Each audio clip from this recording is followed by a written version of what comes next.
Oh, great. All set to go. Okay. Well, as the town planner, I will call this meeting of the Housing Needs Study Committee to order August 24th, 2020. The first item of business would be the Pledge of Allegiance. So everybody please stand.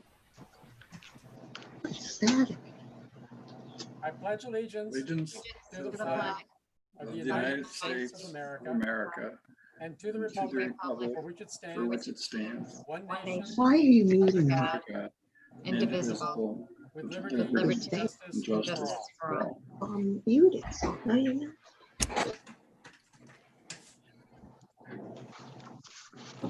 All right, I will do the roll call. Commissioner Carol Annis, Here. Commissioner Stephen Woods, Commissioner Maureen Lynch. We see you, Maureen. Commissioner Michael Camillo. See. Michael was here. I don't know where he went. We see Mike. And Commissioner William Hall. All right, so as the town clerk said, we have a quorum. The next item of business is public participation. James, is there anyone in the audience? At this point, we have no public attendees. All right, then we'll move on to item 4, which would be a review/discussion of briefing booklet number 3. And I'll turn it over to Mr. Chalder. Great. Thank you, Craig.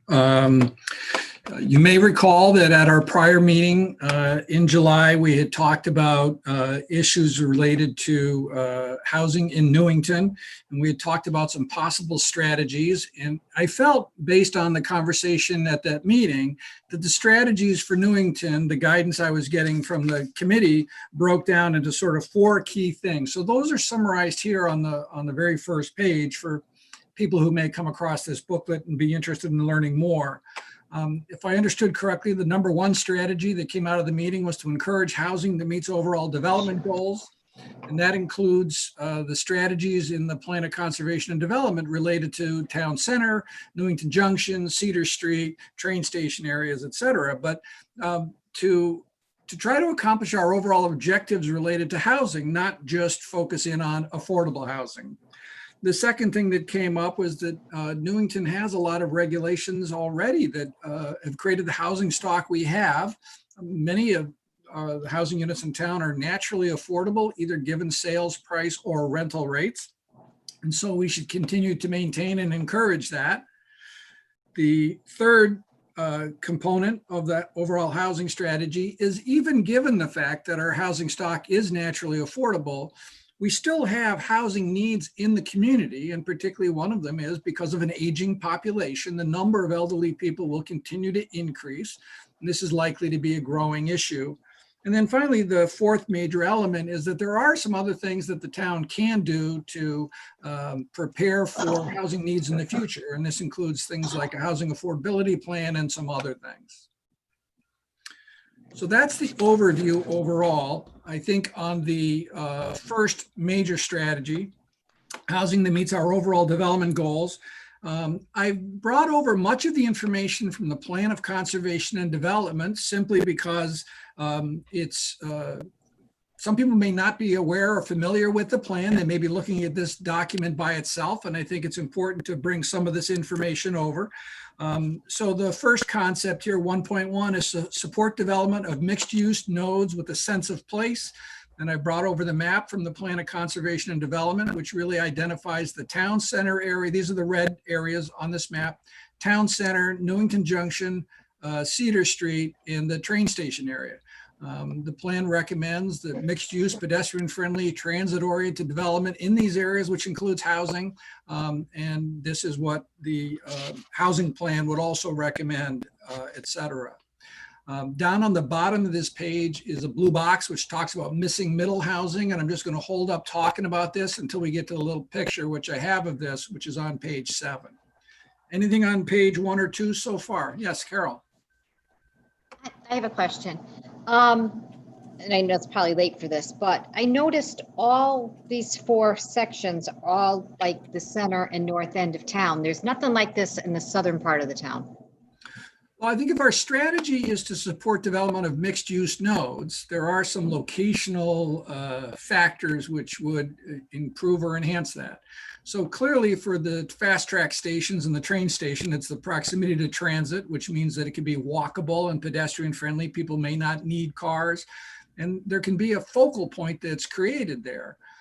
Town center is already a focal point in a lot of ways. We'll talk about the Berlin Turnpike and Town Center East a little bit in a moment, but I didn't, as part of the work on the POCD, identify other areas in town that adding or increasing density would sort of fit into the fabric of what's there today.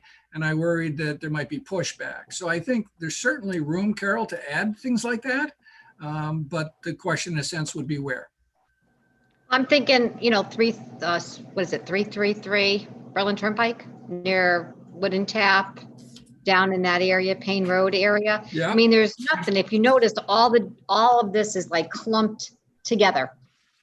And I think when we talk about mixed use nodes, I think it should be scattered throughout the whole town and not just concentrated on certain areas. Because I do think that this does affect residential values.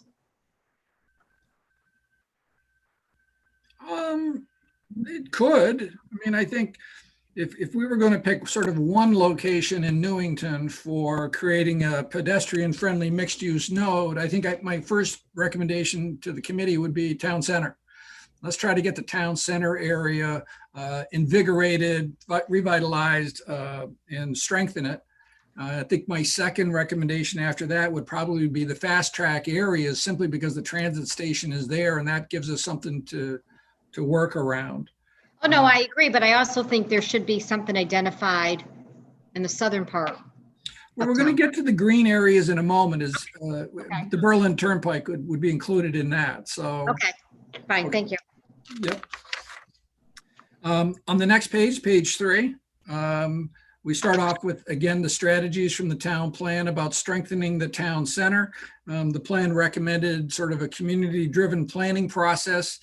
I think the concept of housing or housing density scares people a little bit, but I think if people are able to participate in visual preference exercises and similar types of things, they would understand that what we're really talking about in the town center is the very same thing that they might envision with some housing included. So that's a recommendation. Yeah, go ahead. Mr. Woods is still at work. He just sent me a text. Yep. So I just want to let everybody know that. He didn't forget. Okay, I'm sorry. No worries. So those are the recommendations for the town center area. And again, these are carried over from the POCD. The hearing is still open on that, by the way. And then at the bottom of the page is development of the train station node. Last year, Newington adopted, Town Plan and Zoning Commission adopted the Transit Village Design District regulations for this particular area. It provides for housing as part of the uses in the train station area, and actually requires that 10% of the units be set aside with an affordable limitation if the unit is sold or rented. And so this is a recommendation. I think there's the POCD also recommends a visioning process take place for the train station. I'm pretty sure DOT is working in the background to establish the station. The regulation is on the books, but I'm not sure that we really have a vision of what this development is going to look like. And to have a private developer come along and propose something that we may not be comfortable with, it might be prudent for the town to jump in beforehand on that. Yep, Carol? Greg, wasn't there something that was presented to us in 2018 of like a vision Not that Andy Brecker worked on? not for the For the train station? for the train station on Cedar Street. Yeah. No, he talked about that. In fact, Andy always said that the zoning regulations that he oversaw the development of assumed that it would be followed up with a guide booklet, a booklet of templates to literally show potential developers what type of development Newington was looking to see in this zone. and money was requested through the budget process to do that. I don't think it got funded. For some reason, I thought there was like a schematic that was shown to us. That him There and, You're not remembering that that train wreck, no pun intended, up in the junction area, are you? Because that was much more. no. It was this because it showed like mixed use, and then it showed like an amphitheater, and it showed like all different a vision, what a developer could come in and what it would look like. No, I don't think he presented anything like that. I know at one time I grabbed a lovely architect's rendering of a TOD town center from the internet just to use as a placeholder on something that I put on the town website, but that was never meant to be anything official. It was just a pretty picture of a TOD town center. No, this is for the train station. Yeah. I'll look, it was presented to the council. Oh, okay. Then I don't know what he presented. Okay. Carol, I think I'm going to reach out to Andy as well and say, Andy, do you have anything or did as part of that work see anything? Because I think Yeah. that would be helpful for us to look at. And Yeah, absolutely. Because I know there was stuff and there was a rendering, and that's what helped me, understand the mixed use and, what can be done, and with the office buildings and that type of thing, and the renovation of the manufacturers to make those into, it was a really nice. And I'm glad that the public hearing is still open on the POCD then, because if we can get our hands on those before Wednesday, it's possible we might be able to include those. And just having those pictures in the POCD would be very helpful. If somebody was to come and visit Craig and say they wanted to do something, the issue is, well, here's what we're looking at. So I'll follow up on that. Okay. On the next page, we talk about supporting development of nodes at the fast track stations. Again, Cedar Street is different than Newington Junction. I think exactly how development should unfold here is something that people are very passionate about. And I think this is, again, something that should be looked at and investigated, particularly because I think of the existing development around the Newington Junction area, much more so than the Cedar Street station. Then section 1.2 talks about redevelopment with housing where appropriate. And the two green areas which are identified on this map are what we call Town Center East, which is the area east of Town Center, the Children's Hospital, Hartford Hospital area, the nursing home to the north, et cetera. But then also sites along the Berlin Turnpike. With what's happening with retail these days, there may be vacancies or properties that are not functioning the way that they were before. And if we could look at possible redevelopment of sites along the Berlin Turnpike with mixed uses, we could redevelop with retail and housing.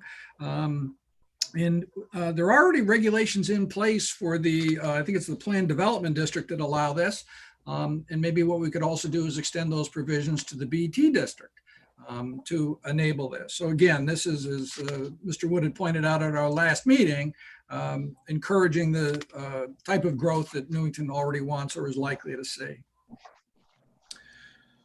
On page 5, the recommendation here is about trying to preserve industrial zones, preserve the character and integrity of residential neighborhoods, the juxtaposition, the plan of conservation and development talks about buffers between them to make sure that, residential neighborhoods stay strong and protected. And we also promote economic growth on other sites. And also the possibility of trying to establish some sort of design guidelines. And if Andy's got pictures, or we've got pictures for the train station area, those could provide the framework already. There's even language in the town center district with regard to some design parameters, but they only apply within that district. And so if the commission feels that these are worthwhile design standards that could be applicable in other areas where higher density or more additional housing might be built, I think it would be in Newington's best interest to try to get those adopted or call them something different or whatever to try to promote good design in the future.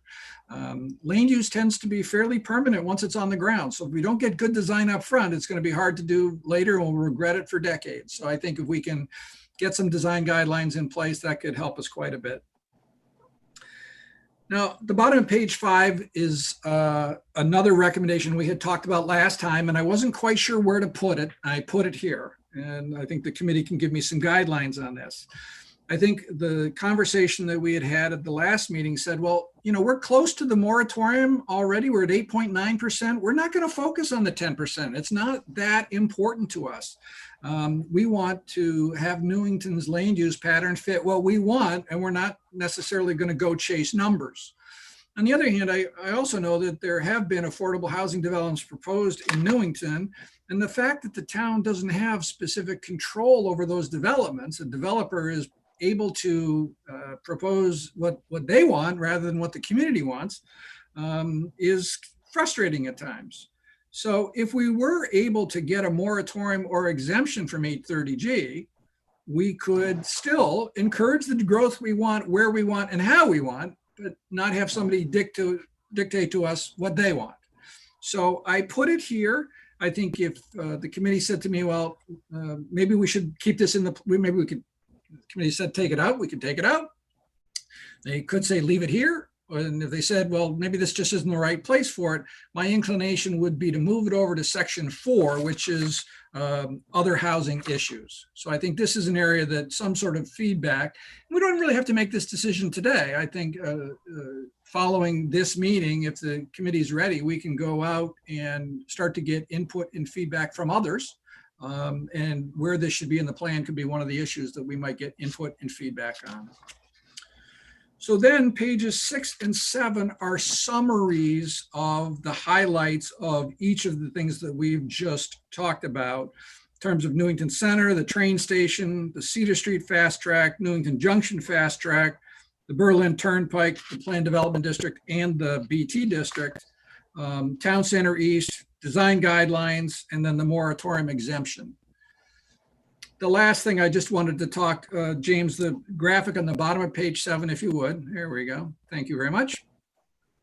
There's been some discussion around the country of promoting different types of housing. It seems in Connecticut, many other places, that our discussion of housing migrates at one end to a single family subdivision or development. And at the other end, we get into multifamily, not necessarily a mid-rise as is shown here, but, you know, multifamily development, which could be dozens, scores, or hundreds of units. And there are a whole bunch of housing options in the middle. And so there is proposed legislation, I believe, going to be submitted either in a special session this fall or in this January session that may actually either encourage or require consideration of these types of housing options in all communities around the state. But it could be a way for us in the future to investigate or provide for alternative housing types. And again, this would perhaps be in or near some of the opportunity areas that we've identified. Any thoughts or feedback on this concept of missing middle housing?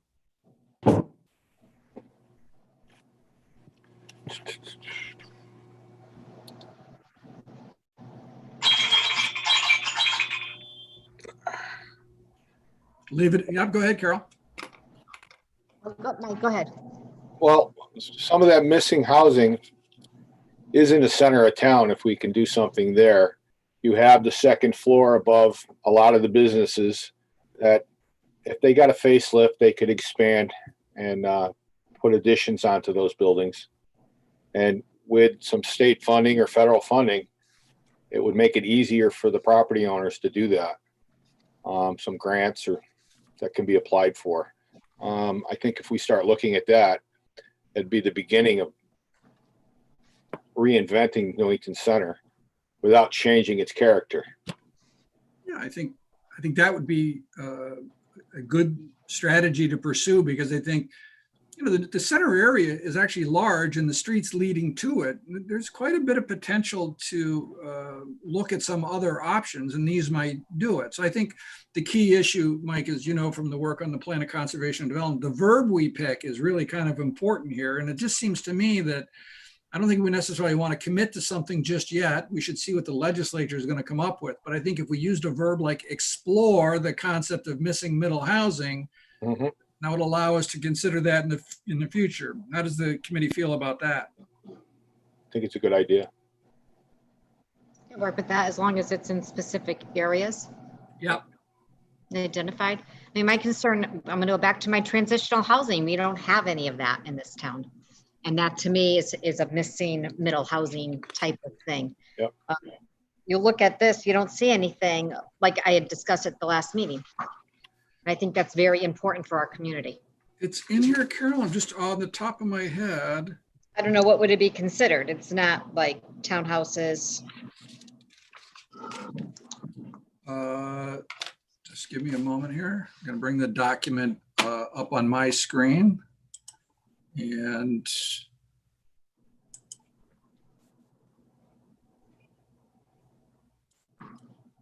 or maybe not.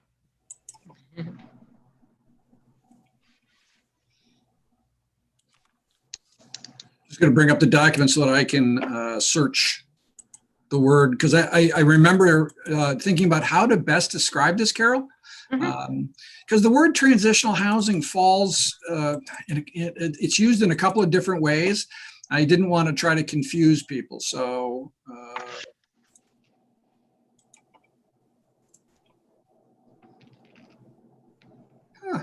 where did I put that?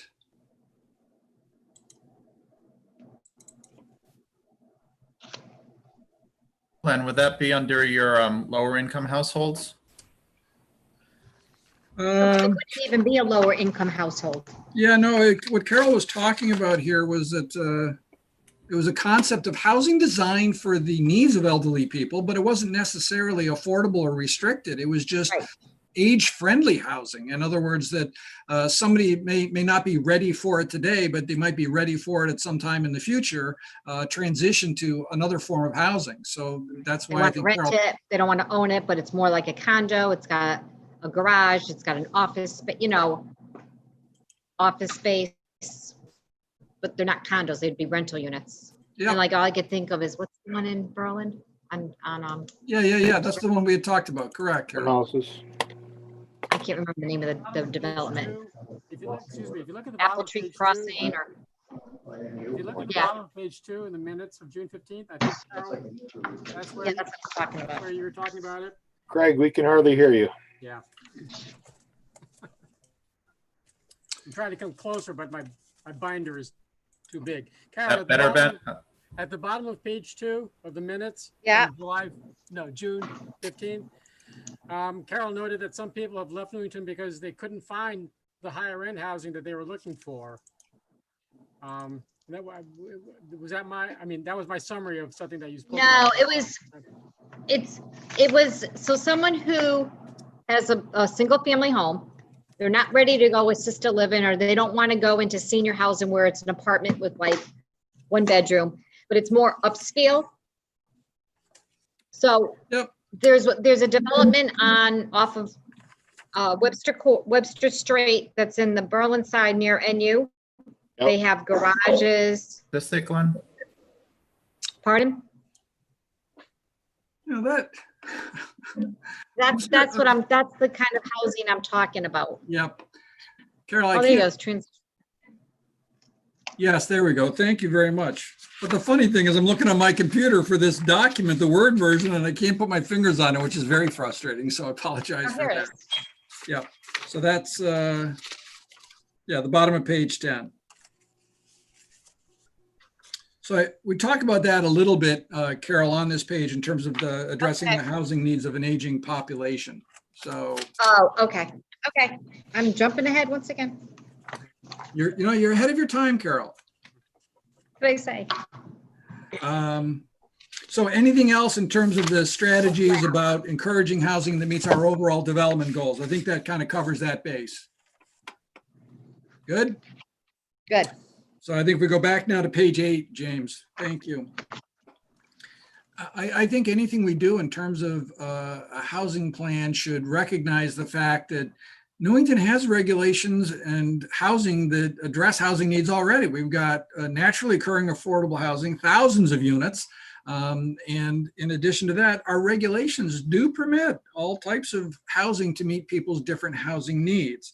And on the bottom of page 8 and on the top of page 9, we identify what some of those are in terms of multifamily housing or duplexes or multifamily structures, conversion of older homes, age-restricted affordable housing, et cetera, et cetera. So I think that we already have many regulations in place, and the strategies or the summary of strategies on the bottom of page 9 suggests that we seek to keep the existing naturally occurring affordable housing in Newington, and also look to maintain and improve zoning regulations that allow housing diversity. So we shouldn't lose this, and it's part of our strategy going forward. How does that sound? Is everybody okay with that? That brings us over to part 3 of the report. And this is an area where, even given the diversity of Newington's housing stock, there are still some housing needs in the community and things for us to be thinking about for the future. So 3.1 is addressing the housing needs of an aging population. 3.2 is housing needs of lower income households. I'll come back to that in a moment. 3.3 is the concept of inclusionary zoning. We'll talk about that in a little bit. And then special housing needs is sort of in 3.4. So I think here in 3.1, housing needs of older households are different than younger households. And with the growing population of older residents, which is projected to continue, looking at ways to address this is an important consideration, I think, for Newington in the future. So on the next page, 3.1.1 talks about expanding the number of low-income elderly units. There are many housing units in Newington today which are affordable to people that actually do meet the transitional housing scenario. And we certainly encourage more in the strategies that we've been talking about. But one of the challenges we have is that for the really low-income elderly, these are people who have either outlived their savings, or they may not have benefited from any sort of pension or retirement plan. They're living on Social Security, or they may have had health or other situations in their life that their income is extremely modest. And that population could grow in the future. So even though there's 214 elderly housing units in Newington today, there's still a growing need. And not only that, but in 1970, for example, the 214 elderly housing units in Newington were predominantly occupied by elderly people. But the federal rules have changed, and the state rules as well, that a number of units are now can be occupied by the elderly and the disabled. And what tends to happen is that they get onto the waiting list. They're generally younger than elderly people. And occupancy in housing authority projects in a number of communities is getting to 50% elderly, 50% disabled. So we don't have as many units as we thought we did for the elderly. It's actually less. So this strategy says we do have a challenge finding a site, but we can approach the State Bond Commission, the Department of Housing, CHFA, and other partners that we have worked with in the past to try to do another New Horizon or some other type of development in the future to address this need. And suggested some possible sites here on the bottom of this page for discussion purposes, because I think that might help Newington talk about what locations or places might be appropriate or reasonable. So what are your thoughts on this strategy?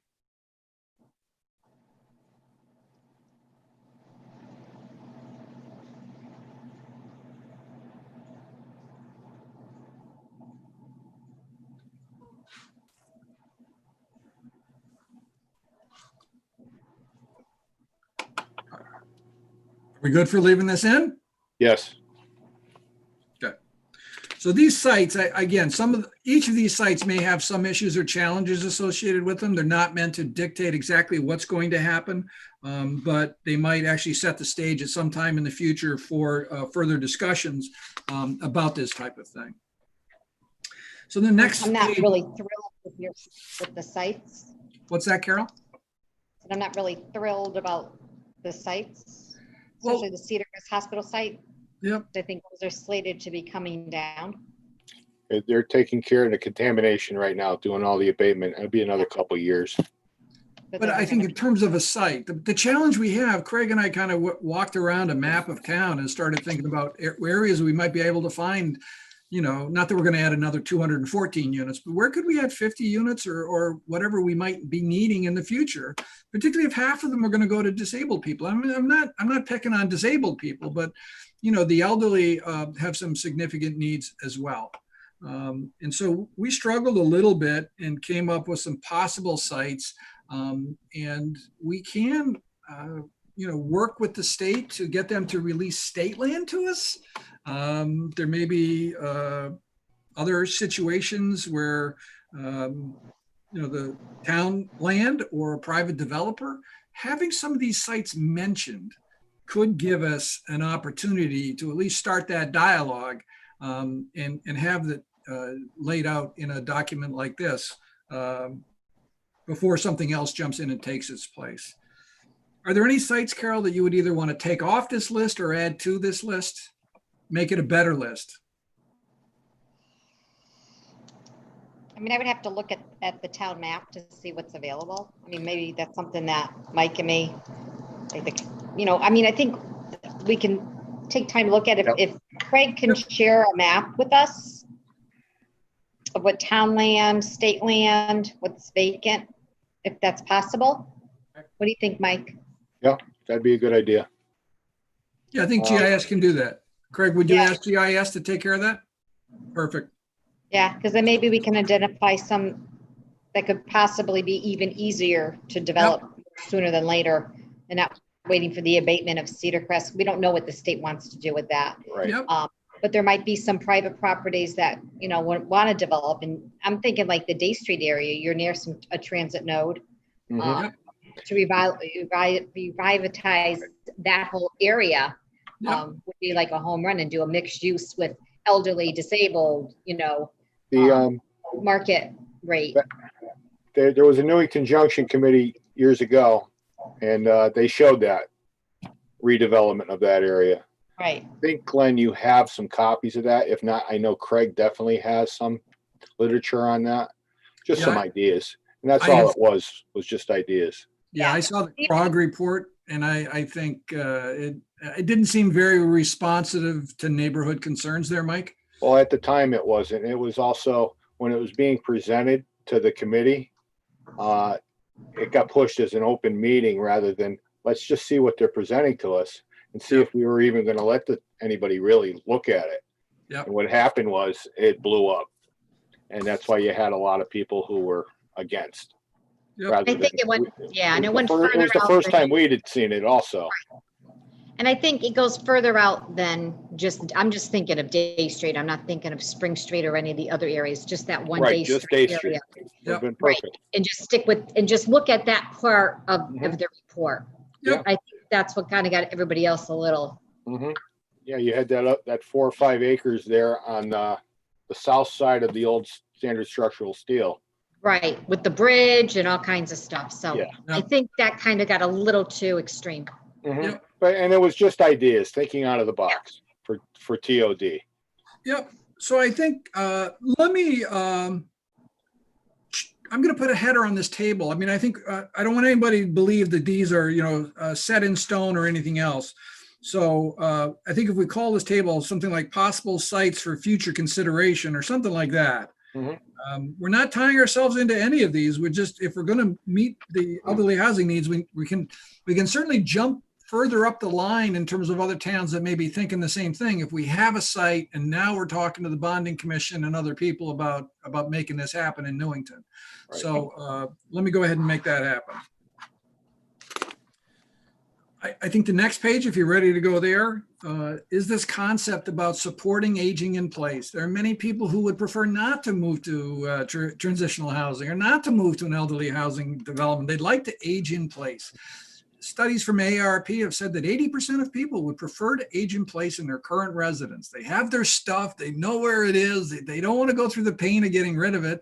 They just want to be able to live there and afford it. And we can't afford to provide housing for everybody, and there's not enough land in town to do that. So the question is, how can we support the people who do want to age in place and keep them as contributing people in the community? So there are some suggestions here in terms of possible approaches.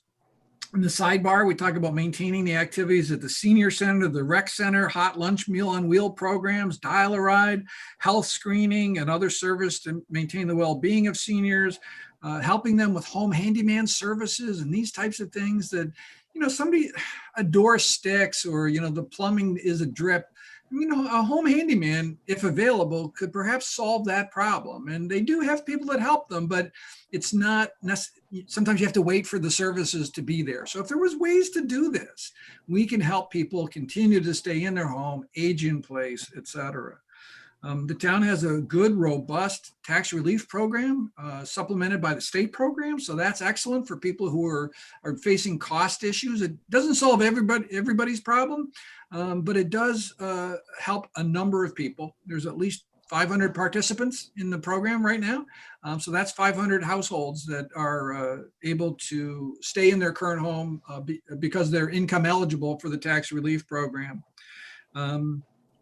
It can also be a situation that, again, as people age, their mobility may change. Walking upstairs to a bedroom, having a step to get to a kitchen. Both of my in-laws, one's in a walker, one's in a wheelchair. And so they had to make modifications to their house. Luckily, they were able to do it internally. So it all worked, get a stair lift in actually. So it actually worked out for them, but it doesn't work out well for everybody in terms of the cost or whatever. And sometimes the zoning regulations can limit that. So the suggestion I've crafted in a companion document to this, which is an appendix, which is if we're comfortable with the strategies in here, I've shared it with Craig already. It outlines some of these strategies and actually shows regulatory language if the commission or other people actually want to see that. But this would allow for an addition to a house to go closer to the property line without having to get a variance on a couple of key conditions. Number one is it can only be one floor. You can't do 2 or 2.5 stories up above. It can only be one floor. It has to include a handicapped accessible bathroom. The whole purpose of doing this is to make the first floor living possible for somebody. And there has to be an adjacent room that could serve as a master bedroom should somebody find themselves in that scenario. Now, most people, if they could do it in the side of their house or the rear of their house, it would be much simpler for them to go ahead and do that. So this regulation would actually only come into play if somebody was really kind of constrained. But if the committee felt that aging in place was important enough, this is a regulation which could help maybe dozens of people over the next 10 years. So again, it's food for thought. It is a variation or change in the yard setback regulations. So I think we should be careful with it, but I think it's an important thing to think about. And I think the part 3 in this page also now is the concept of allowing for an accessory apartment within or attached to a current home.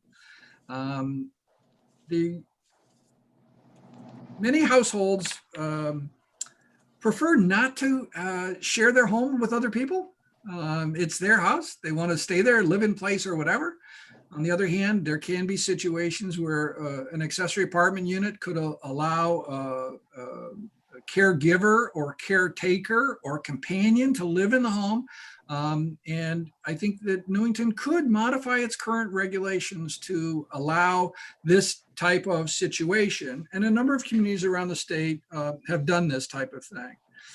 I think one of the key provisions that I'm suggesting here is that we require a common door on an operable wall, and that allows the unit to be shut off for privacy of the individuals. But then if the individual leaves or the kids grow up and move out of the house or whatever, the doorway can be opened back up and the space can become part of the living unit again. If you allow it to be set up separately, it functions as a 2-family. And I think that's not necessarily what people want. That it could be a situation here that we could approach accessory apartment in a way that could help meet people's housing needs. Is that similar to what we have our in-law? We have that. We have that today. Yeah. It's limited to in-laws, I believe, correct? Right, but if you Well, say family it's for, member. No, if you no, could say it's for caregivers, that would work also. It's just Right. changing the wording a little bit. Mhm. But we do have it where it's an interior door, and No, yeah, no kitchen, right? No, I think that's the definition of accessory unit, Carol, is that it has a kitchen. It has a kitchen, and some of them do, and some are just an added bedroom. Right, with the door. Right. But But, and then you'd have another form of egress on the outside too also. Yeah. For fire code, you're gonna need two means, so yes, one could be Ingress and for the main egress. house, another one could be a separate and distinct. And then some of them, instead of a door, it's a floor to ceiling window almost. Yep. Is additional flexibility in the accessory apartment regulation something that you're would consider pursuing further? Well, let me tell you, as the staff person who tries to explain Newington's accessory apartment regulations to people all the time, I did it again today. Our regulations are really complicated. For example, the maximum size of the accessory apartment is, I think, 500 square feet, but you can't expand the house by more than 300 square feet. And It was the 600. apartment doesn't have to be rented to a home, to a family member, which is good. But then there's the requirement that no more than a certain percentage of the floor area of the total house be dedicated to the apartment. So, I mean, it's not rocket science, but it is daunting. And I think we have, in fact, I know we've had people who've decided, you know what, this is just too complicated. I'm either going to go underground and do it without getting a permit, or just not do it at all. So our regulation definitely could stand to be simplified a little bit. And now something Glenn's in what the text here, Glenn didn't specifically say, is what he's suggesting also, and I agree with, is make it by permit rather than public hearing. I've been here 8 years. TPC has never denied an accessory apartment because they don't get to you. They don't get through me until they meet your regulations. And once they meet your regulations, why would the commission deny it? So I do like the idea of making them by right rather than by special permit. And one thing is, when we just did our regulations over a few years back, before that, I believe it was 600 square feet and it was by permit, and it still had to come through. But the whole point was to make things easier, and maybe we didn't, what you're talking now, Craig. So maybe we definitely have to look at this again. And soon, because the one thing is, we need to be a little more friendly with the public. And we haven't been over the years, and it's not deliberate. It's just the way things have been done. So we have to make it easier, and we want people to come to Newington. So I think that I took a look at your current regulations and crafted something for Craig to take a look at. So we've started to play around with something that might be a little bit more user-friendly, but also that could be self-policing. By requiring an operable door on a common wall, you're not going to rent it to somebody that essentially they have access to your home and you have access to theirs. That really helps manage that situation. And again, should the situation come that, you know, the mom has moved on or the kids have moved out, whatever might happen, most people would integrate that unit back into their home again because they don't want to, they're not interested in renting it to somebody that they don't know. But how would that happen for a resale? Because people might want to, after they buy the house, oh, look I could block this off. I could rent out this one room to somebody to supplement our income. How do you? Yeah, and we do catch people do that. Right, exactly. They'll apply for a building permit for something, and that'll raise the red flag in the zoning department, and we follow up on it, and that's where we tell the person, no, you can't make that you can't bring in a separate electrical system, you know, wiring and so forth, to have separate bills. No, it's got to be one bill, one water, one electric, one phone bill, everything. I mean, I know people who are renting them out without separate, they're just including all that in Right. what they're charging the individual. Or they put a sub meter in. Yeah. So, I mean, there's really no way to monitor that. And that's what my concern is. If more people do this thinking, oh, I can then after the fact. Well, I think there is one way to help manage this is the fire code for a multifamily, I believe, does require inspections on a regular basis.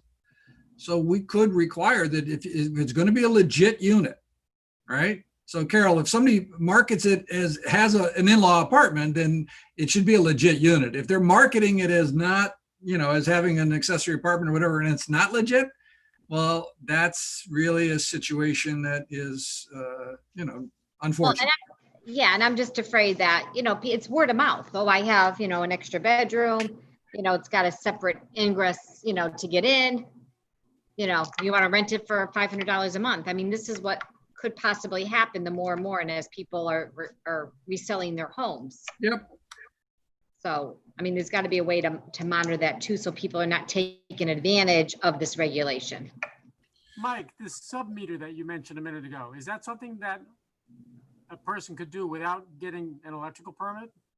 Well, you're going to run wires to that one room, and before it gets to that room, it goes through another panel, and you put a meter on it. No, I can figure out what the phrase means. My question is, to do that though, legally, does somebody need to pull an electrical permit, or can a homeowner? Well, they should. They should. Okay. All right, and that's where we would catch You them. know, Yeah. ask for forgiveness instead of permission. That's right. Okay. So now they've broken two laws. They've broken the electrical laws and the zoning regulations. Good. Thank you. So I think the issue about accessory apartments is certainly a touchy one for many people, but I do think we have the ability. I chuckle to myself at times. So when I was in college years ago and I took a course in planning for housing, I was taught that as a planner, my job was going to be trying to figure out how to house the underhoused in America, people who didn't have housing, et cetera. And what I've discovered along the way is that we really have a lot of situations of the overhoused in America. We have 1 or 2 people living in 3 and 4 bedroom houses, and we have social isolation being a serious issue where they can't afford it any longer. And the issue is, how can we address that? And there's 2 ways, one of which is an accessory apartment would be a transaction where you would have your unit and I would have mine, and we can, go our separate ways or work together. And we can also do a Golden Girls type model. Golden Girls, I call it, because this is unrelated people living together. And your definition of family in the Newington zoning regulations would appear to permit that. So somebody could choose to rent a room in their home, and we could encourage them to consider these types of options. So they share the kitchen, they share the bathroom. You don't have your own space, you're sharing space. But that could be another way to address that, and it's already included in your regulations today. And that happens all the time. Right. Yeah, and I think it's hard for us to figure out how to measure that because the census and other documentation doesn't really kind of include that. No, and I think there's more than we know. Yep. That's going on. So the Golden Girls scenario. Yep. Is something. I mean, I'm just concerned with the accessory, and I think they're awesome in the building, building the accessible bathroom with the master bedroom, with the building line. But then you run into, I moved into this neighborhood because my neighbor's house is further away from me. So you have to really take into consideration too the neighborhood and how the neighbors are going to feel. Yep. So, we're going to get public input to what we're talking about over these meetings. Am I correct?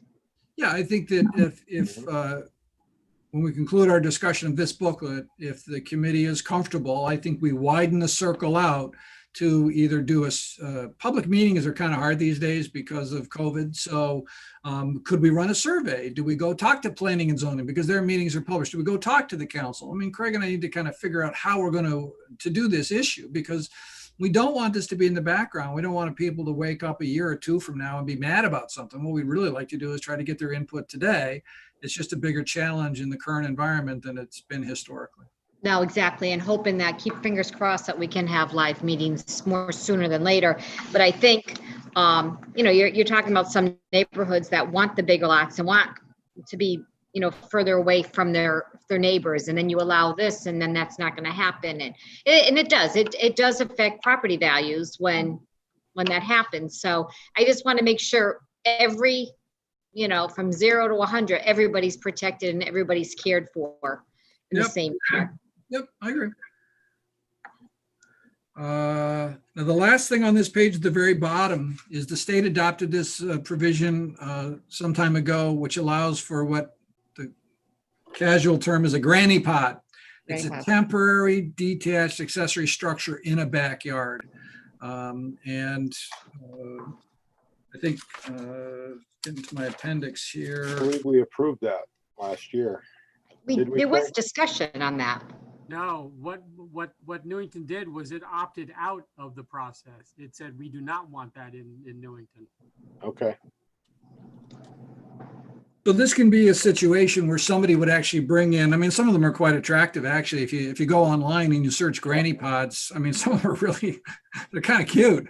And they're not cheap either. But the issue is you bring it in, you got to attach it to all of your utilities, and you got to put up a bond, and a not insignificant bond. And at the end of the time period when you might need it, it needs to be removed. So it is not a great option for people. But again, if it's a short-term situation for a family member and you've got the resources or means, then, you know, you could apply for a special permit, perhaps for a detached accessory apartment or something else, or a reg change or whatever. And this is sort of built. So it is something I think to keep on our radar screen as possibly something to be considered, maybe with double the setbacks that would normally be required or some other situation, knowing that it would then be removed later. So these are some of the strategies for supporting aging in place. How do we feel about these? Sense a little nervousness, I guess. No, I mean, I agree with the agent. I mean, my parents are 92 and 93. They're still in their home that they built in 1950. Wow. Good for them too. So, you know, and I have somebody coming in, but they want to stay there. That's, you know, and so we provide the services to them. And I think, number one, it ends up being cheaper in the long run for them.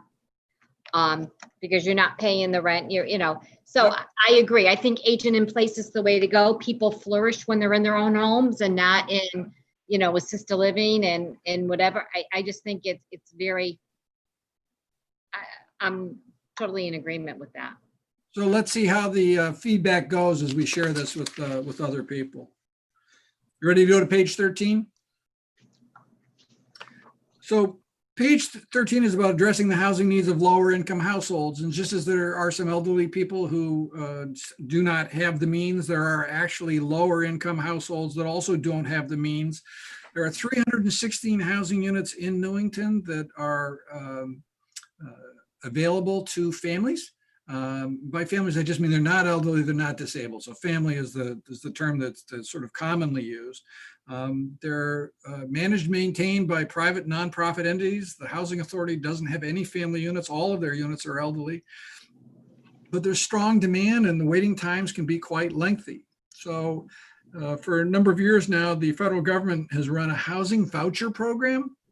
Newington gets 30 vouchers, and people who are income eligible would apply for a voucher, and they run a little bit of a lottery system in terms of who gets the vouchers. And if you get a voucher, then you're able to use that. In the first year of obtaining a voucher, you have to use that voucher in Newington. But the interesting thing is that although we have 30 vouchers, there are 116 households in Newington that are using these vouchers from other places. Then we get credit for that on our affordable housing appeals lift. So one of the reasons we're at 8.9% is because we've got 86 more tenant rental assistance vouchers in town. So it's not always easy to get more vouchers, but these vouchers can be important for us in the future. So the recommendations on this page are really sort of twofold. The first one is to see if we can find opportunities to create new family rental units. That could be interfaith housing again. It could be other entities in the community overall. And then also promoting this rental assistance program. There might be ways that Newington could try to encourage people with rental assistance vouchers to continue to come to Newington. Because of our diverse housing stock, the condition of the units, people may find that their rental assistance certificate goes further here. They can get a nicer housing unit or apartment here. It is an apartment, it's a rental unit, than they could get in another location. And so we benefit from that and get closer to being exempt under the Affordable Housing Appeals List. How do you feel about the strategies on this page?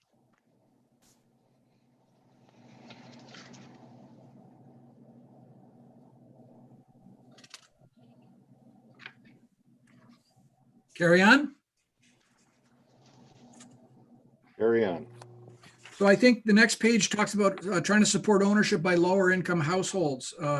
Just as we have tenant rental assistance, CHFA and the U.S. Department of Agriculture have mortgage programs for low and moderate income people. These are people who want to get on the housing ladder. They want to buy a house, build some equity, move up, trade up, et cetera. It's the way that many people have, fulfilled the American dream, if you will, in terms of the wonders of home ownership.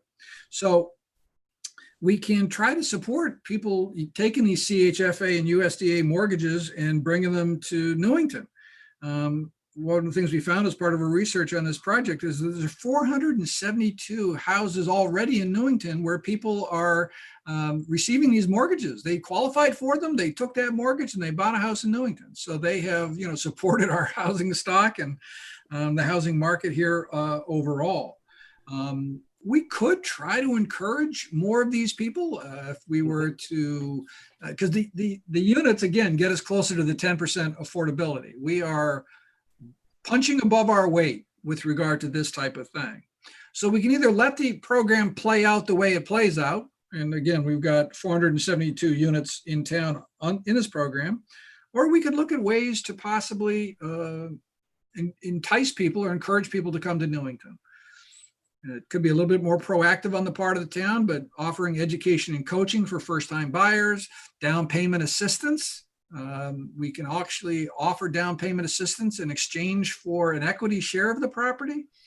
I think we could equity share with them and buy the land so that the unit becomes deed restricted, et cetera, over time. And then if people are able to acquire the housing unit, the concept of home maintenance down at the bottom of this page is that people can struggle a little bit. In other words, even my first house, I was spending more than 50% of my income on my first house simply because I wanted to get on that ladder, and I almost went into poverty to do it. But maintenance can be a significant issue in that situation. So because we get CDBG funds, small cities, right, Craig, I think? Yeah, yes. Mhm. Yeah. So we have funding available so that people can get financial assistance for home maintenance and improvement, et cetera. So these are, on this page, are some strategies related to supporting home ownership by lower income households. It could include supporting home purchases, supporting home maintenance. Could also support, in terms of what the sidebar says, the concept again of accessory apartments is that, people may not be able to afford the entire house right off the bat, but they might want to get some help along the way. And then perhaps later on they wouldn't want or need the accessory apartment. So what are your thoughts about some of the strategies on this page? Mike, where are you? No, I agree. I mean, and there is the education coaching for first-time home buyers that's being offered by probably every lender that's out there, every realtor that's out there. A lot of this stuff is already being done, Yep. Maybe not particularly to Newington, but within all the communities. The down payment assistance might be something. I mean, I also think that we need to reach out to these vacant properties that aren't, it's a seller's market right now, so this is kind of a moot point, but some of these properties that have been on the market that if somebody's interested in buying, maybe the homeowner would be willing to do at least with an option to purchase for 1 year and put the rent towards the down payment. I mean, there's so many different options out there that creative financing that can be done for these individuals to purchase homes. I mean, more and more lenders now, well, it's a little bit different because of COVID, do offer 100% financing as long as the appraisal comes in. Second mortgages with down payment assistance. You live in the property for X number of years, the down payment, that goes away. So there is so much financing options out there that we just need to educate the consumer. So in terms of some of the more proactive steps, Carol, does the town need to get involved in this? I mean, there's 4 bullets here in the middle of the page. I think James has them up here on the screen. The first one is already being done. The next 3 are kind of aggressive. Do we need to be doing these, or do you think the town is okay with what we're doing already? I mean, I think we're okay. I mean, I think at this point for us to try to put a pool of money together to have an application process to help with down payment assistance, I don't think we have the land to build houses and do like a land lease and have the people just, buy the property like a PUD. We have PUDs and that's kind of like a land lease. I mean, so I think, there's so many options out there right now for people who don't want to put any money down on homes. And I think our homes are so affordable in this town that, I think we're in a really good place. That's my thought.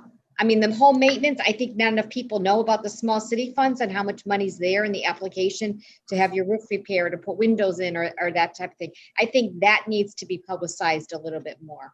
Yeah, the Human Services Department, I partner with them on this, and Carol Lebrecht and her staff.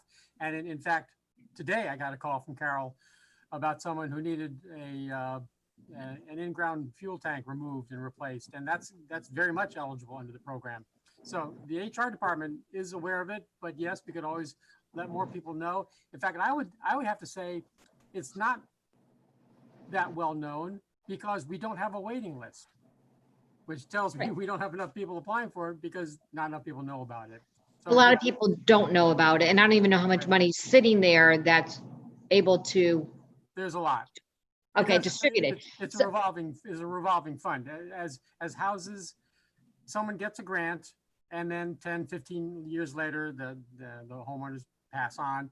When the house then gets sold, the money comes back. In fact, we have re-granted, I would say, that same dollar 4 or 5 times. Yeah. Over the decades. It's a So great I think program. Gotcha. there needs to be more education on the small cities. Yep. Yeah. Absolutely. And maybe the realtors in town could help with that also, because there's a lot of pre-foreclosures and that could help. There's small ranches, around 1,000 square feet. And people just can't afford to live there anymore because they're on a fixed income. And those houses, before they become available, the maintenance is what's killing them. They can't take care of them and they walk away from them. And that can have a negative impact on the neighborhood as well. So I do think publicizing this and not intervening, but taking care of the resource or using the resources we have more efficiently, more effectively. I was at someone's house the other day and I offered. And it's the second time I've offered to help. Wouldn't let me help, just set in their ways. And the house is really needs a lot of work outside, just, from the street, the way it looks. And it's their pride. And it's like, they don't want any help sometimes. Yeah, it is. I'll get to it and they don't. It's a shame. There may be one more thing, Glenn, that we could talk about under this category, and it's such a tiny sliver of the whole affordable housing issue that maybe it's too small a sliver to even put in the report. But I'm on the board of a group in Bristol where we create first-time home ownership opportunities for low-mod families, and we partner with larger groups like Habitat for Humanity to do it because we're all volunteers. But I noticed that there are actually a couple of lots, approved building lots in Newington that the town owns. And these are vacant lots in residential neighborhoods that are just vacant lots in residential neighborhoods. So I was talking with Steve Woods about this a year or so ago because he's on the board of the Interfaith Housing Coalition about partnering with Habitat or some other larger organization to build a house on one or both of these 2 lots. And Steve, we were about to have a meeting with the rest of his board, but then COVID-19 hit, so it's on the back burner. And there aren't enough lots that the town of Newington owns that I think what I'm suggesting should actually be part of our plan. But I wanted to mention it to the committee members that there are other ways that the town can help create affordable housing, but in such small numbers that it may not be worth getting into this plan. Well, I That's think, all.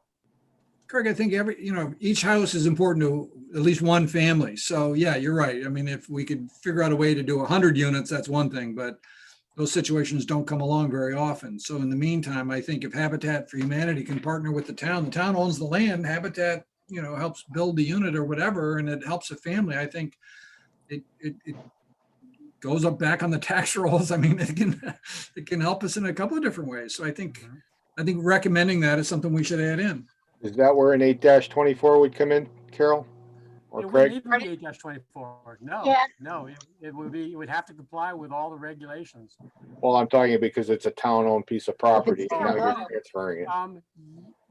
Okay, now you're getting down the road, but yes, if the mortgage that the families that end up buying this house or these two houses, if they get their mortgages through CHFA, as Glenn said a minute ago, yes, then those houses would count towards our affordable housing stock. No, you were talking about H dash, if the town owned the land to be developed, Right. it would be an 824. Right. Oh, I'm sorry, I heard 8-30G. You said 8-20. No, 8-30G. Oh, yes. Oh, yeah. The town council would definitely have to be on board early and often in this process before it went too much further. All right. Thank you.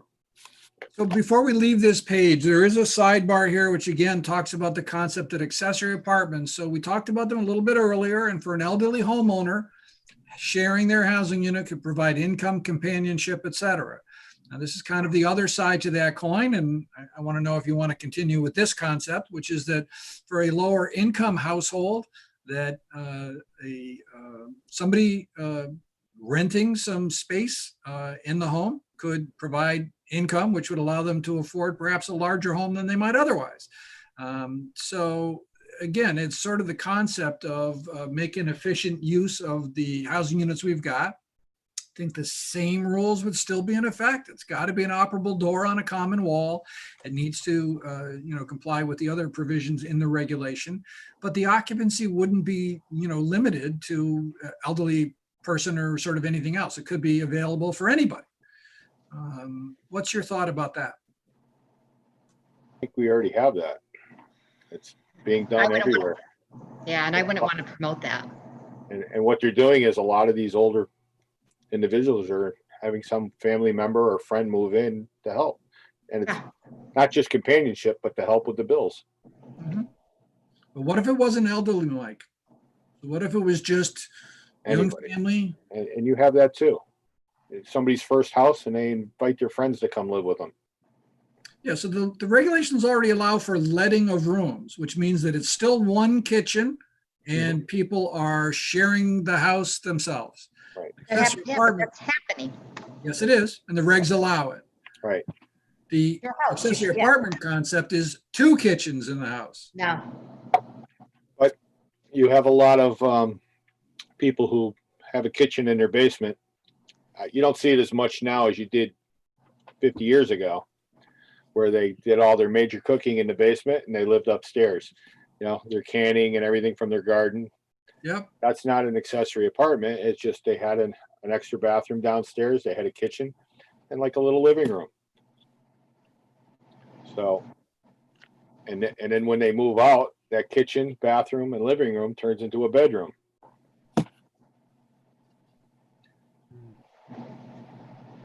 All right, so the sense I'm getting is the committee's not big fans of this. Glenn, I'm trying to find where in your document are you reading from?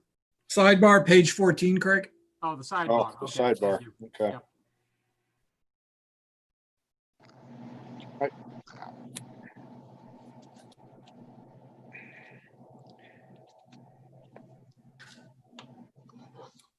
Okay. Anything else on page 14? But Brings us to the top of page 15. So there is a provision in the statutes, text is in red here, which allows a community to adopt what's called an inclusionary zoning provision. Over the years, people have criticized zoning at times that it's exclusionary. You keep people out or you push people away. So they've adopted the phrase inclusionary to allow for housing to meet the needs of a diverse population. So some communities have adopted a requirement that requires of any new housing development that some provision be made for affordable housing. And it's kind of a similar analogy, I guess, in a sense to that every new subdivision requires a set aside of open space. This is a provision though for affordable housing. So if a new housing development gets built and 10% of the units aren't affordable, Newington actually falls a little bit further behind in terms of its affordable housing percentage. On the other hand, if we were to require that new housing make some sort of provision for affordable housing, we can stay current or perhaps even accelerate. So this inclusionary zoning provision could be a provision that includes a mandatory set aside of units as part of a new residential development. The TVDD regulation adopted by the commission last year, it has this. It says for the housing units built in the TVDD, that 10% have to be affordable to people earning 80% of the area median income. So we could extend that to other places, even just to sort of opportunity areas or across the board. There are some communities that established a fee in lieu of affordable housing requirement. You might say to a developer or an applicant that, well, you have an obligation to help us address this issue of affordable housing, but you don't necessarily have to do it all on your site. You can provide money to a housing fund, so the town can now use this with Habitat for Humanity, for example, to build the two houses or own them or do other stuff. So the money helps us address that particular situation. And the third bullet is what's called an inclusionary zoning fee. And some communities say, listen, when you apply for a building permit, that also has to come with a zoning permit.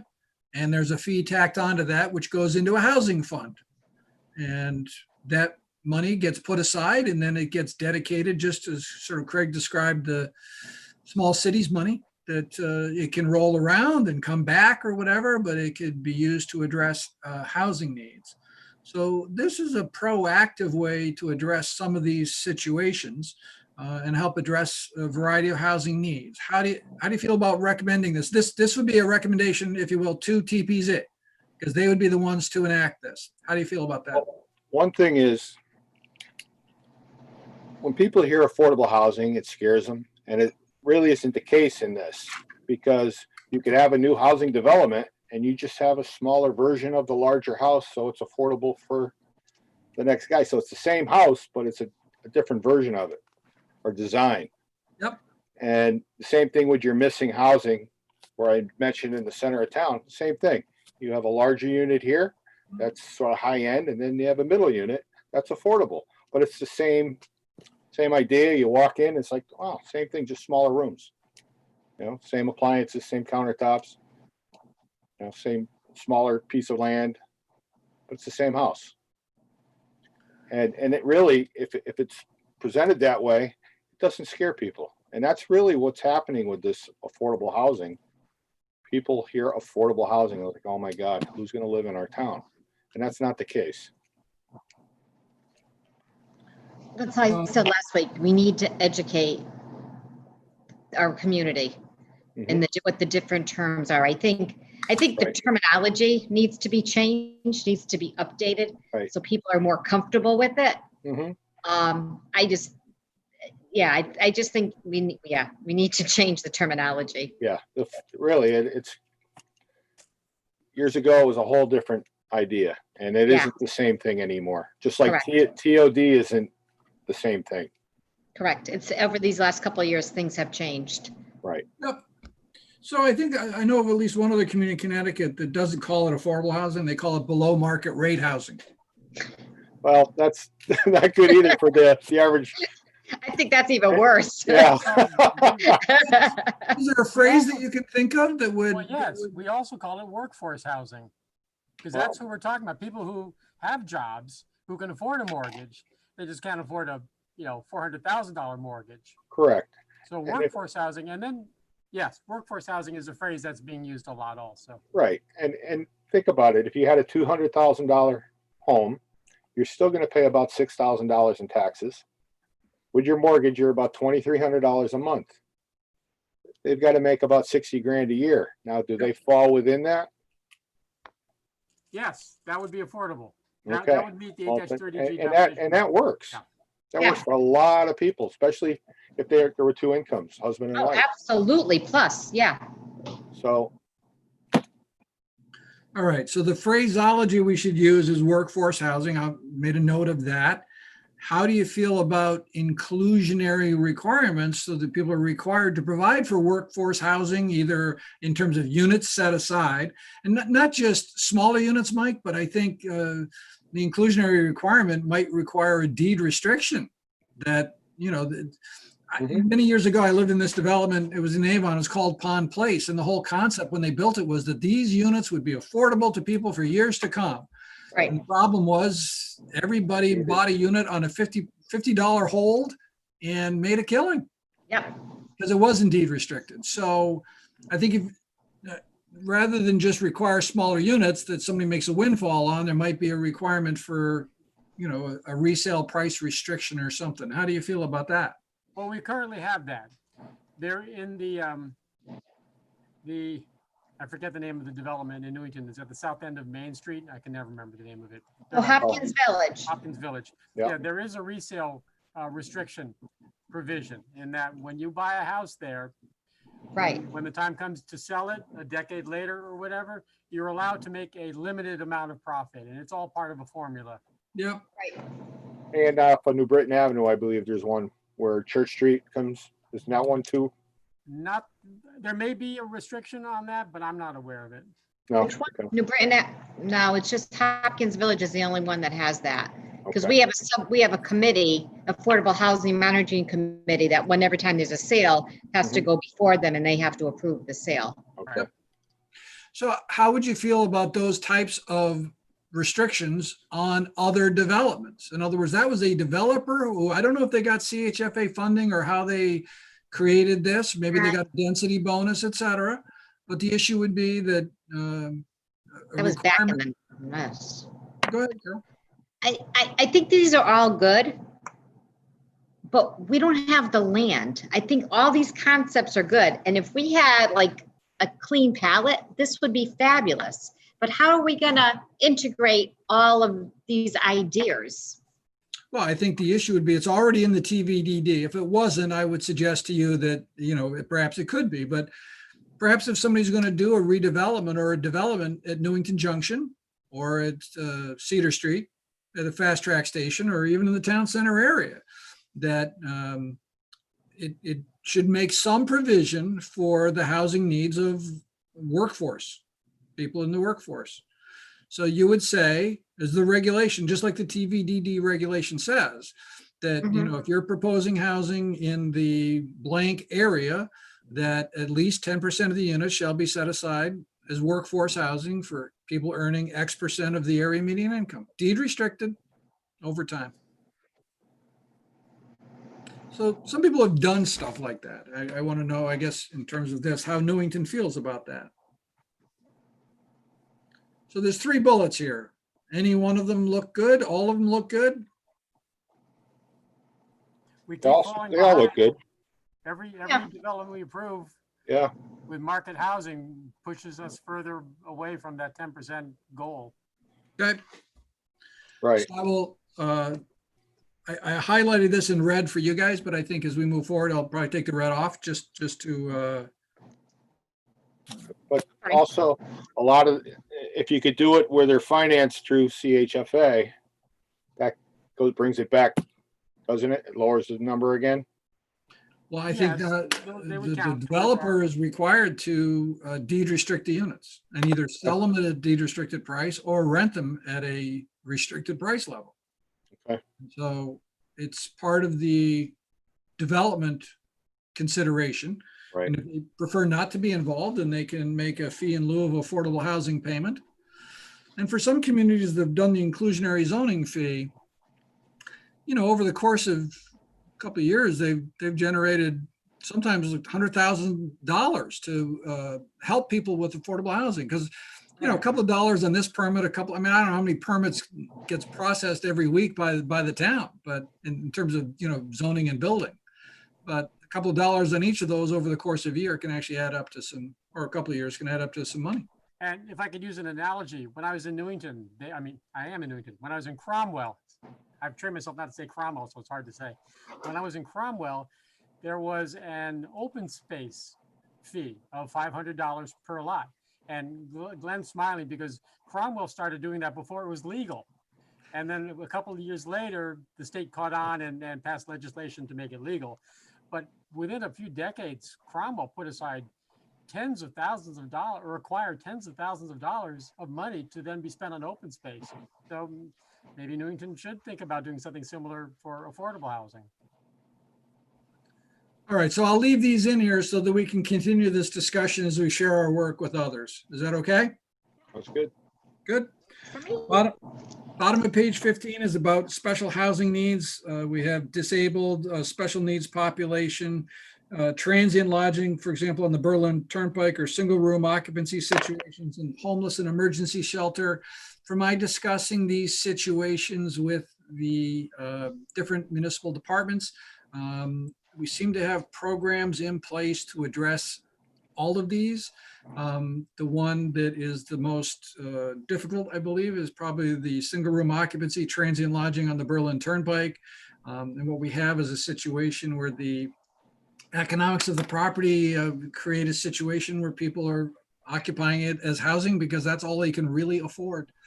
So it's hard to tell people they can't do that or try to pass a law that says they can't do that. But we've also created a regulatory situation recommended earlier that we can modify the PD zone and the Berlin Turnpike zone to try to encourage the redevelopment of these properties to market rate housing or other types of housing. So that could be an option for us to consider. So I think overall, there's not any particular actions here unless that you feel the report should recommend some. We're good with page 15? So page 16 and 17 just kind of summarize those particular strategies. Again, expand the number of low-income elderly units, elderly tax relief, elderly support services, aging appropriate renovations, more flexibility for accessory apartments, temporary granny pods, expanding the number of low-income family units, rental assistance, home ownership assistance. I think we had some comments on that one. Perhaps some supplemental programs. I think that was the one.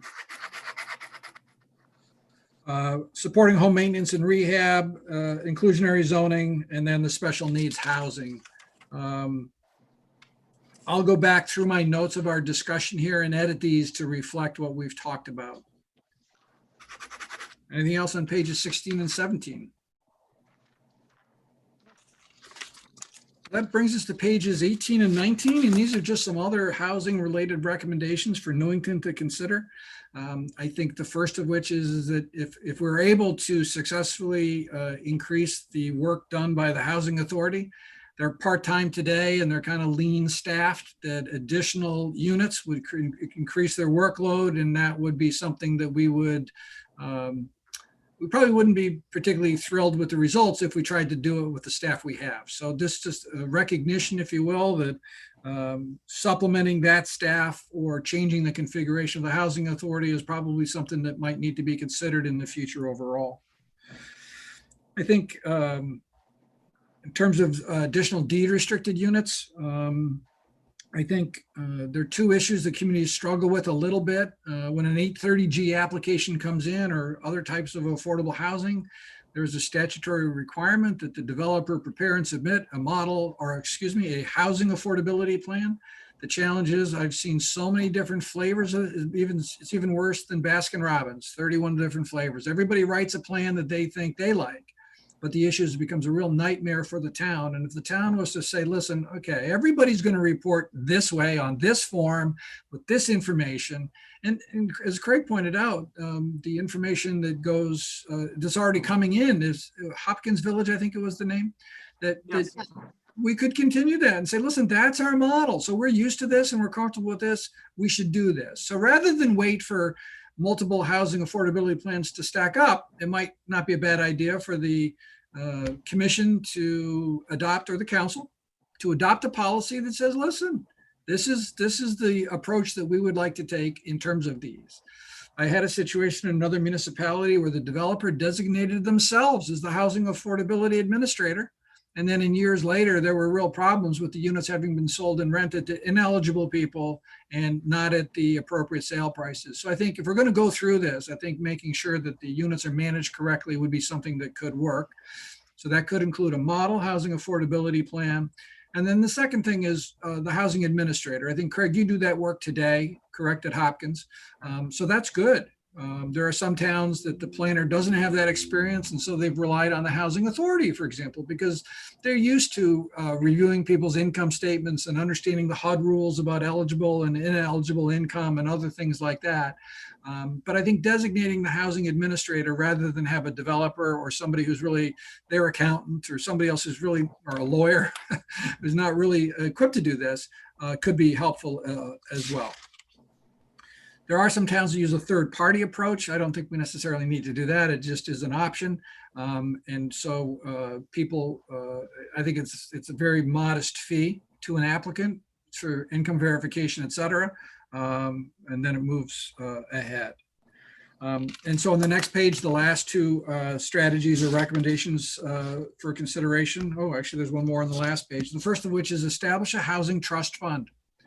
So some communities have set up a housing trust fund, and sometimes people, you know, when they die, they as part of their estate, they leave money to the housing trust fund. Money that comes in from the zoning, inclusionary zoning fee goes into the trust fund. There can be grants that we get that go into the housing trust fund. So we have this fund, which becomes this pool of money that we can use for a lot of different things. And so having a specific housing trust fund to accept and receive money could be a valuable tool for us going forward, and figure out what to do with that money and where to put that money, et cetera.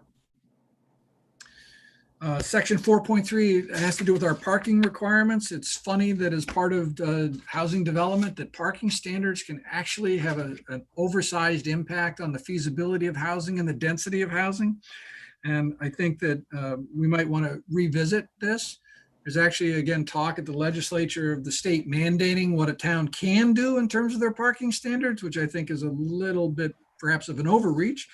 But we find that 50 to 60% of the housing units in most municipalities are occupied by one or two people. So with so many housing units occupied by one person, we don't need to have two parking spaces for that unit. So we might be able to find a number which allows more of the site to be put into landscaping or units rather than having it paved and sitting there unused. So I think it's something for us to work at in the future and look at, particularly in the opportunity areas near the transit stations, et cetera. And then finally, on the last page is the issue about continuing to work with housing partners. I was very impressed with my discussions with the different departments in Newington. Everybody that town staff relies on for assistance in these areas. I just felt it needed to be called out a little bit and continue to work with these other entities in terms of addressing our housing needs. And so the strategies, again, on this page are the housing authority, model housing affordability plan, housing affordability administrator, the trust fund, parking requirements, and continuing to partner with or continuing to work with housing partners. How do you feel about these strategies overall?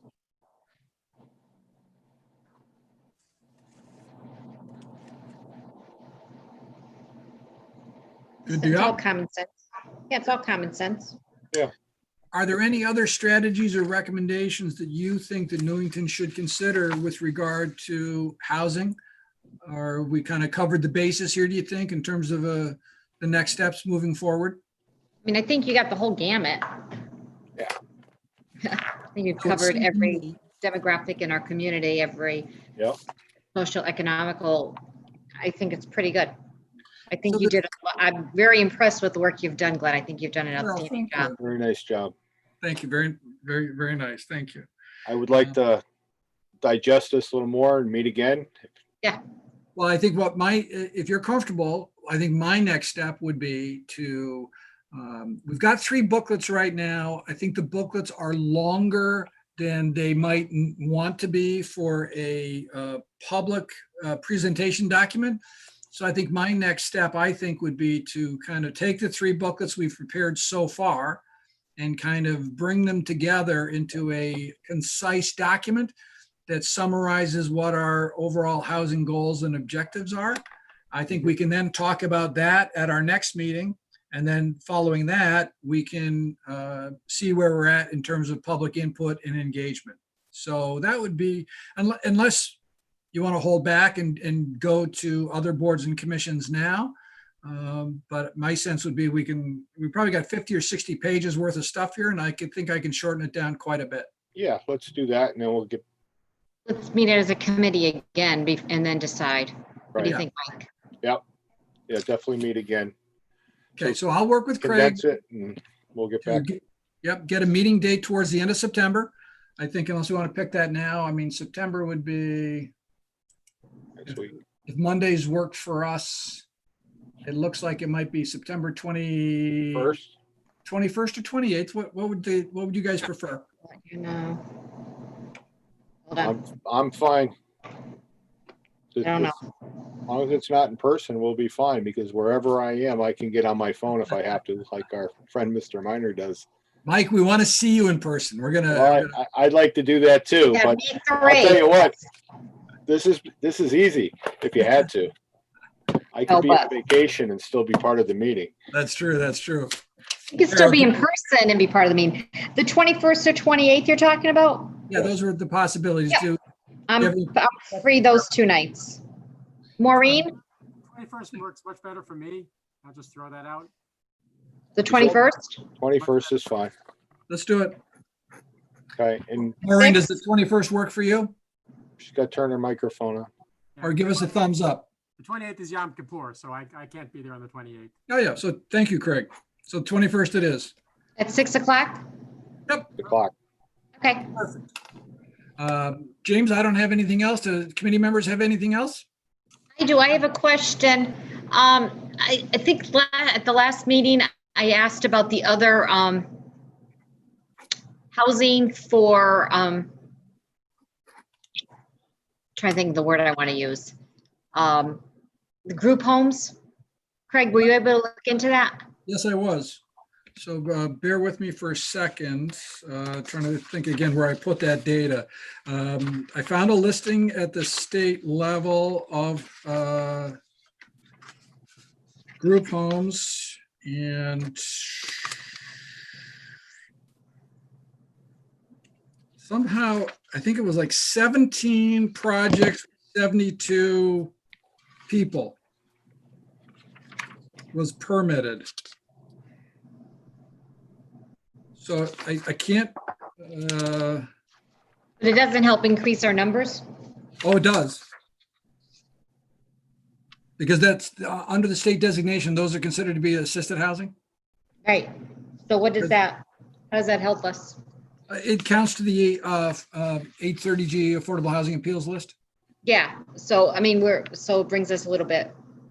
Yeah, Okay. So it does help a little. Good. Okay. so. Sorry, I can't put my finger on it right now, but It's okay.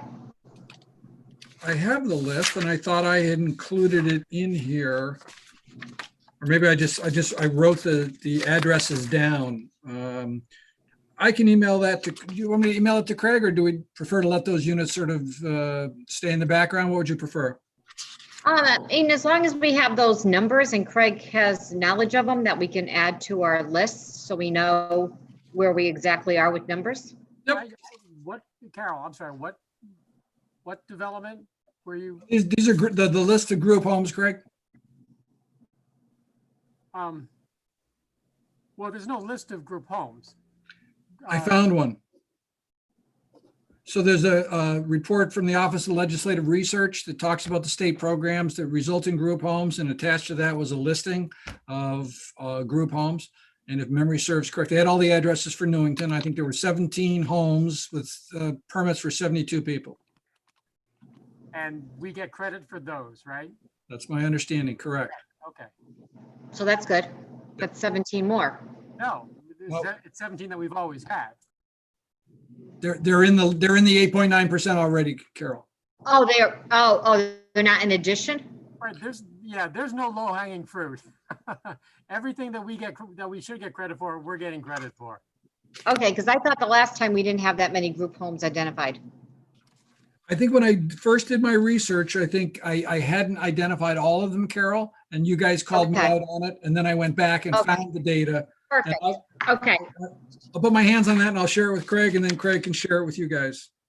Okay, so 8.9% we're at. Because Yep. wasn't it like 8.6 or Oh, something? it fluctuates. All Right, the every time. day it fluctuates. I realize that. Right, yes, yeah.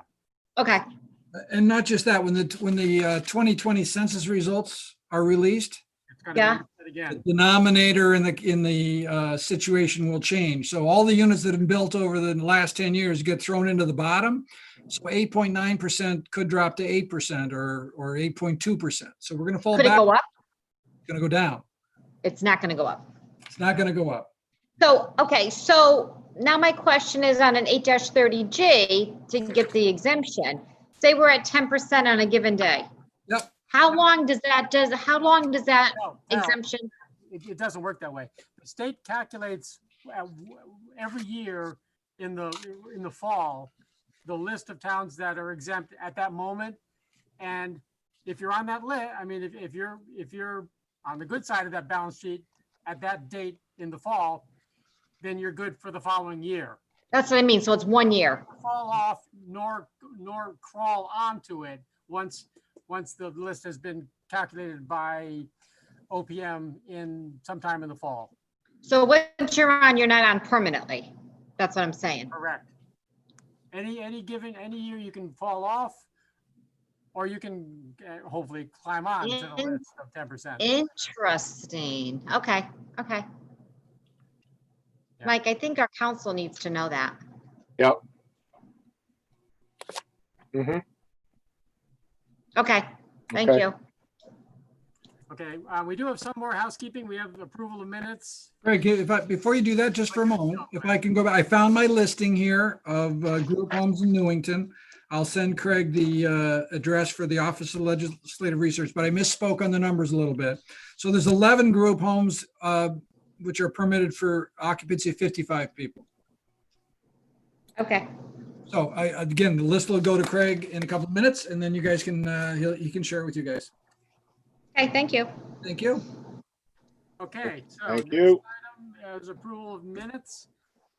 Now, the minutes that were sent to you did need to be approved, but with two corrections. One is the attendance. And everybody was there, actually. Carol was there, Steve Woods, Maureen Lynch, Mike Camillo, and William Hall. Everybody was there. So I recommend, okay, and then James, if you want to flip to the bottom, there's that other correction that I'm proposing. Yeah, the minutes that I originally filed give Steve Woods, kind of at the bottom, the second page.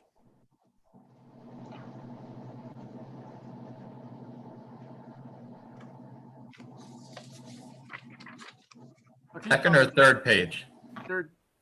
Third page? Yes, yes. Under approval of minutes. There we go. Yes, as I struck out. Yeah, the minutes that I originally filed said that Steve Woods made a motion to approve, blah, blah, blah. It should have been Mike Camillo made the motion to approve, blah, blah, blah. So a motion to approve the minutes with these corrections would be in order. Motion to approve the minutes with corrections. Thank you. Second, All in favor? Aye. All opposed? aye. Abstentions? Great, thank you very much. Okay, and we've scheduled next meeting, so that's good, item 6. So I guess we're ready to adjourn unless anybody has anything they want to say before we conclude. Okay, Make a motion to adjourn. Second, all in favor? Aye. aye. Great. Okay, thank you. Thanks, everybody. guys. Thank Have a you. good night. Thanks, Glenn. Thanks, Craig, Carol, Maureen, Great work. James. Craig, stay on for the meeting for when you're done. I want to see if we can fix your mic. I Oh, think it's this that would be computer. Good.